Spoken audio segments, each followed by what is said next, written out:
Good morning. I'm Adam Ziegler, Operations Section Chief with Rocky Mountain Complex Incident Management Team 2, and I have your morning update for the Gold Mountain Fire for July 25th. Starting out with a safety message for our firefighters and the public. Just a reminder, even though the evacuation zone statuses have changed on the north end of the fire, the public land is still closed. We still do have firefighters heavily engaged in this indirect line. We have a lot of pieces of heavy equipment and firefighters moving around, as well as some narrow, steep, switchbacky roads. So reminder for the public to stay away from that area. We've had some people poking in there and it's creating safety issues. It's for the safety of you all and also the safety of our firefighters.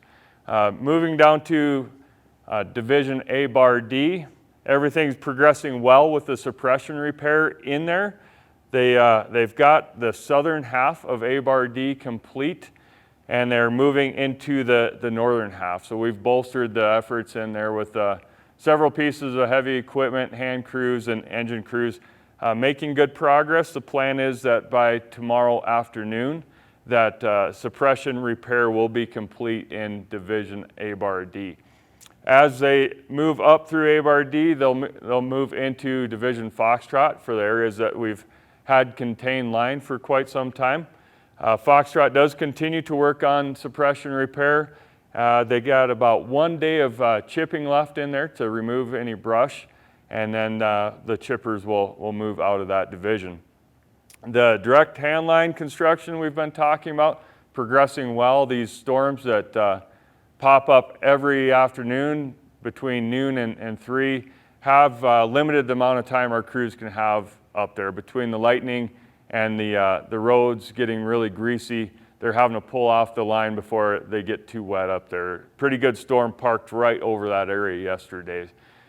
Moving up into Division Hotel, they've completed the chipping operations. They have a couple hand crews in there just getting what they can done by hand, and then they'll be looking good and waiting for the heavy equipment to finish up the rest of it as it works north. Moving up into Kilo, still have some chipping operations going on in there, as well as hand line repair. And we do have one bulldozer also working, putting water bars on the indirect lines up in there. Moving into Branch 3, Division Papa, everything's still progressing well. Still have a lot of work, probably about another week of just moving and processing the materials up there. But the line production, the cut, all that's done is just getting everything cleaned up and to the end state that we want it. Moving into Division Romeo, the sprinklers are in, the hand line's done, they're monitoring the fire, letting it back down.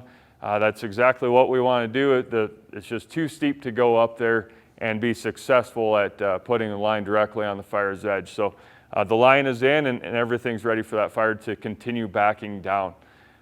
They are removing snag hazards on the 858 road and continuing to chip any debris that was created further north in there.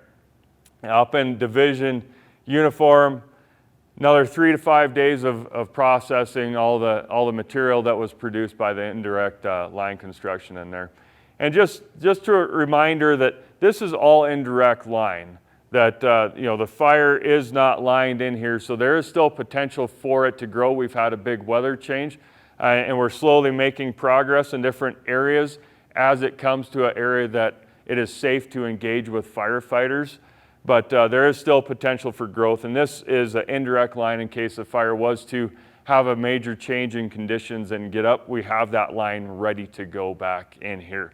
Into Division Zulu, this is all looking really good. Flew a pretty intense recon in here, taking a look at everything. From the air, not seeing any smoke, just all interior down here in the lower section. But trying to get an IR flight in there, the cloud cover has been prohibiting that, but we are still looking at showing additional containment in here as we get the additional products to help us make the educated decision on that. So you'll probably see some more containment showing up in Zulu before very long. And last but not least, our initial attack group is still poised and ready. Haven't had a whole lot underneath the TFR, although activity has been busier outside. We've only had to support one fire with a couple crews. But our aviation firefighters have been very busy helping the local Montrose zone with helicopters for initial attack. That's the end of your report. Have a good day.